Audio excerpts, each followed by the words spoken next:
Mag-isip ka mabuti, kapatid. Gandang araw po, ako po si RP na Jim D po. So, mga kapatid, tayo mga nagnenegosyo or mga nagpaplanong magnegosyo, lahat tayo ahente. Lahat tayo may ibinibenta. So, dapat wag mong kalimutan yon na pagpapasok ka sa kahit anong negosyo, ibebenta mo yung produkto mo o serbisyo mo. Kasi marami sa mga nagnenegosyo or nagpaplano magnegosyo nang iniisip nila ang susi sa success ay yung negosyo. Mali po yun. Kasi kahit anong negosyo, pwedeng maging successful. At sinasabi ko rin sa inyo, kahit anong negosyo, pwede rin maging failure. So, wala po sa negosyo yan. Walang negosyo ang makakapagbigay sa iyo ng 100% assurance na magiging successful ka. Tama o mali? Di ba? Pa-comment. Ngayon, kung nasa isip natin na ang mga negosyo ay hindi susi sa pag-asenso, kung hindi yung mga taong nagpapatakbo at paano nila pinatatakbo, yun ang sikreto ng success sa kahit anong negosyo. Okay, so may mga nagko-comment sa atin. Sabi lang, Sir RP, may mga nagfe-fail na mga gym business. Agree! Sinasagot ko isa-isa yan. Bakit ba? Kasi kagaya na sabi ko, ang gym business ay kagaya ng ibang negosyo, pwedeng kumita at pwede rin malugi. Pero ganito yun eh. Ang common lagi na nakikita ko na mistake na ginagawa ng mga baguhan o maski datihan ng nagnenegosyo sa gym business is, una, pumasok sila sa negosyo dahil naisip nila na, uy, parang okay na negosyo on gym business. Okay naman na mindset yon. Tama naman yon. Yun yung first part na ma-realize mo na yung gym business is maganda. Pero hindi doon matitigil yung mga kapatid. Dapat yun, pag-aaralan mo ngayon. Ano yung mga dapat kong gawin para maging successful? At kung may mga content na kagaya nito, manood ka para makita mo lang, hindi lang yung mga ano yung dapat mong gawin, pati yung mga hindi mo dapat gawin. So ngayon, yung desire, marami sa inyo nanonood, uy, gusto ko yan, balang araw, magkakaroon ako good mindset. Pero hindi dapat matitigil dun yun. So dapat nun, susundan mo na aksyon yun ng pagpaplano. Susunod doon yung pag-raise ng capital. Pangatlo, ano yung gagawin mo ngayon pag naandun ka na? Kasi hindi porket bukas ka ng gym business, papasok na yung mga tao sa inyo. Yun yung pinakamalaking pagkakamali at mindset ng lahat. Nang pumasok sa kahit anong negosyo, sa kahit anong negosyo, yung pag-iisip na ang sikreto ng success is nasa negosyo. Bakit? Patunayan ko yan. Ang dami nagsulputang coffee shop sa amin lang, siguro mga 20. Ang liit-liit ng populasyon ng Cavite City, nasa 103,000. Pero kung magbibilangin natin, baka umabot ng 20 coffee shop. Hindi ba oversupplied na yun? Di ba, hindi ba napag-aralan yan ng mga tao na ang dami-dami ng coffee shop rito, makikiagaw pa tayo ng market? Di ba? So, yun yung sinasabi ko na hindi pinag-aralan, na nakita lang. Di ba? Dito sa Jim D po, may binigay tayong formula. Panoorin nyo yung videos ko na yun. May binigay tayong formula, paano malalaman kung sapat na ba yung pag-supply ng gym business sa population nyo. So, dapat pinag-aaralan nyo yan. Pangalawa, nakita mo yung coffee shop, naging successful, yung milk tea, kayahin ko yun. Pero kung gagayahin mo lang yun, dahil nakita mo naging successful siya, eto ugaling Pilipino talaga yan. Kung ano yung naging fad, naging successful na negosyo, ginagaya yan. Matanda na ako, kapanahonan namin, nauso yung lechon manok. Grabe yung lechon manok, kanto-kanto talaga. Lahat ng yung coastal road na yan, grabe yan. Isang kaliwat kanan, papunta at pauwi ng Maynila, isang haba na lechonan yan. Anong nangyari? Di namatay yung market kasi lahat sila iisa ang produkto. Lechon manok. Naging successful si Juan, pero hindi ibig sabihin magiging successful si Pedro. Pag-aralan nyo yan, kapatid. Ngayon, ito yung sabi ko. Yun yung pinakamalaking pagkakamali dahil hindi pinag-aralan, nagkaroon ng desire na maganda yung negosyo, pinasok. Pero ito, tandaan nyo yung una sinabi ko, lahat tayo ahente. Ako, never nyo ako makikita na nagsasalita ako na, oy, bili ka nito, bili ka niyan. Pero ahente pa rin ako. Ibinibenta ko kasi hindi yung gym equipment. Ang ibinibenta ko kasi is yung pag-asa, yung hope na tong negosyo na to is makakapagbigay sa inyo na mas magandang buhay. Kagaya ng ibinigay sa akin. Yun ang binibenta ko. Hindi ako nagbebenta ng gym equipment. Okay. So ngayon, kung maiisip nyo na lahat ng nagnenegosyo is ahente, ngayon, bilang gym owner, ano yung ginagawa mo kapatid para mag-ahente? Okay. Marami sa inyo na pag nagtayo ng gym business, ang gagawin, magpo-promote. Oh, bukas na ako. Puntahan nyo ako. Then, tigil. Wala nang gagawin kasi may mga pumapasok na eh. Pero kapatid, hindi lahat ng tao nakakaalam na naandyan ka. Kahit anong ganda pa ng produkto mo, kahit anong kakaiba sa produkto mo, kung hindi alam ng mga tao na naandyan ka, bakit kanya pupuntahan? So constant dapat, hindi ka magsasawa na na mag-promote. Honestly, yung mga nanonood dito na mga nagnenegosyo na at may gym business na rin, aminin nyo man hindi, nagiging kampante tayo kasi araw-araw may pumapasok ng pera sa atin. Pero, ang di natin nare-realize, una, hindi permanente yan. Kagaya na sabi ko, hindi January to December ay smooth sailing. Hindi laging maganda at malakas ang benta sa kahit anong negosyo. Kung tumagal ka na sa negosyo, alam mo kung anong buwan. Katulad niyan, sa gym business, December, napakahina ng ng buwan na yan. Pero sa mga ibang tao, tatanggapin nila na mahina yung December. At okay, wala tayong magagawa. Pero doon sa mga tao na hindi willing sumuko, may mga gagawin yan para lumakas yung December. Kasi, kagaya sa amin, nagpo-promo ko. Nagbababad ako ng promo pagka December. Kasi alam kong mahina. So ngayon, napipilitan tumaas yung sales namin pagka ganun eh. And January, kalakasan naman kasi nawala yung December, di ba? January, balikan. Huwag ka naman mag-promo ng January, kapatid. Kasi mangyayari niyan, oversupply naman. So, dapat tandaan mo, hindi yan na okay, buwan-buwan, promo. Hindi ganoon. Pinag-iisipan maigi yan. So, bilang ahente ka ngayon sa negosyo mo, paano mo ibebenta ang sarili mo at ang produkto mo? Di ba? So, dapat ganoon. Kasi, hindi porket ahente o nagbebenta ka, pwedeng ikaw na lagi yung humaharap para, oy, bili ka. Hindi ganoon eh. Maraming paraan sa pagbebenta. Kagaya ko, marami na naman magagalit. Sa totoo lang, hindi ako hard seller. Hindi ako mapilit. Hindi ako nagsasalta palagi na bili ka sa akin. Kasi kailangan mo ipa-visualize sa mga tao ano yung end product mo. Kasi hindi yung kung ano yung kailangan mo. Ang ipapakita mo sa kanila, kailangan ko pera, pasok ka.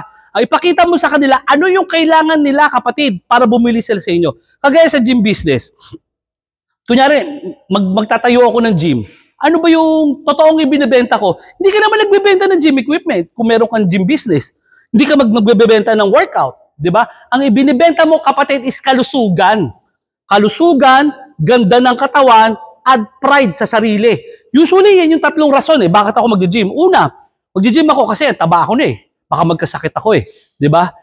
Yung pride sa sarili, binrake ako ng jowa ko eh. Di ba? Buhat ako. Or, lagi ako nabubuli kasi ang katawan ko, ang dami pa naman body shamer niyan. Diba? Yung akala nila perfect ang katawan nila, buhay nila.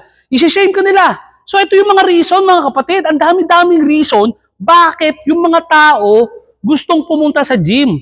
At yung reason na yan yung samantalahin mo. Diyan ka mag-focus. Diyan ka mag-focus na, ang tawag dito, na ito yung dapat iparating mo na mensahe sa mga tao. Hindi yung, punta kayo, 30 pesos yung gym ko. Punta kayo, bago yung gamit ko. Hindi yun ang rason eh. Kasi kung gano'n na rason mo, sisilipin lang nila yan. Pero kung magbibigay ka ng long-term na goal para sa mga tao at lagi mong pinapaalala sa kanila na, kailangan mo ako, ito yung maibibigay ko sa iyo sa gantong halaga, sinisigurado ko sa iyo, madaling ibenta.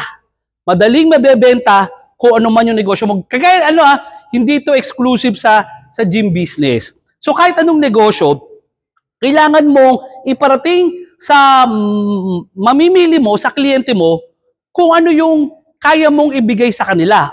At ano yung kailangan nila. Diba? Katulad niya, may mga tao na laging negative yung iniisip. Kunyari, wala namang mag-gym eh. Kasi ganto-ganto ganyan. Kasi hindi pang araw-araw na pangangailangan ng gym. Maari hindi pang araw-araw na pangangailangan ng gym. Or, maari rin pa nga araw-araw na pangangailangan ng gym. Hindi lang alam nung market mo na pang araw-araw. Bakit? Okay. Kita mo, araw-araw, bumibili tayo ng kung ano-ano. Nagja-Jollibee tayo, nagma-McDonald's tayo. Yan yung basihan ko kung saan ako pwede magtayo ng malalaking gym eh. Pag may Jollibee, may McDonald's, pwede magtayo ng Gym Republic na malalaki. Bakit? Kasi yung tao may capacity to pay. Pero kung alala mo sa mga kliyente mo na kailangan nila ang gym na pang-araw-araw, kunyari lang, kung ang monthly mo sa gym mo is 600 pesos. 600 pesos, which is common yan. Ipapaalala mo lang, 20 pesos lang yan, kapatid, araw-araw. Sa halagang 20 pesos araw-araw, makakabili ka ng kalusugan mo. Magpapaganda mo yung kalusugan mo. Pag ganun kasi yung mindset, ganun yung pagbebenta mo, ma-arouse mo yung awareness nung possible kliyente mo. Hindi nila iisipin na 600 pesos ang mahal, buti pa sa Jollibee. 200 lang, busog pa ako. Pero kung ibibigay mo, oo, 600 nga. Pero isang buwan yan. 30 days yan. 20 pesos isang araw. Yung kinain mo sa Jollibee, na hindi naging maganda sa kalusugan mo, ang pangontra mo ngayon, yung 20 pesos ko na gym. Kailangan ganun.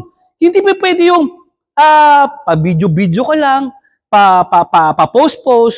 Diba? Kailangan makuha mo yung atensyon ng mga kliyente mo. So, paano mo gagawin nyo? Kasi kailangan mong isipin na may kailangan sila. Ano yung kailangan nila na kaya mong i-provide? Diba? Kasi sa panahon na social media ngayon, aminin mo man kapatid, kung napanood mo ako minsan 2 beses, baka na pagkita mo sa akin, scroll up ka kagad. Kasi ang mga tao ngayon, once na naramdaman nila na binibentahan ka, umaalis na kagad yan. Masyado na matala sa mga tao sa mga ganyan. Bakit ba yung tingnan mo itong mga litanya na to? Open ba ang mind mo? Pag sinimulan ka ng mga ganyan kataga, open ba ang mind mo? Gusto mo magkape? Power? Sigurado, sibat ka na eh. Alam mo kung bakit? Kasi ang unang iniisip mo, ay nako, i-recruit ako dito sa networking. Sanay na tayo sa gano'n. Tumatakbo tayo. Yung once na, kamusta ka? May kailangan sana ako sa iyo eh. Matik na, alam mong uutangan ka nun eh. Ganun na mga Pilipino ngayon. Ganun ang tao ngayon. Dahil sa sobrang social awareness, konting salita mo pa lang, alam na nila kung ano yung intention mo. So bakit imbes ngayon na pinipilit mo yung sarili mo na, gym ka rito sa gym ko, 30 pesos, maganda equipment ko, hindi nila kailangan yon. Hindi nila kailangan yon. Ang kailangan nila is, iparating mo sa kanila, ano ang magagawa ng negosyo ko para sa'yo. Okay, katulad ko, ayaw mapakita ko sa video na to. Ang taba ako dati, overweight ako.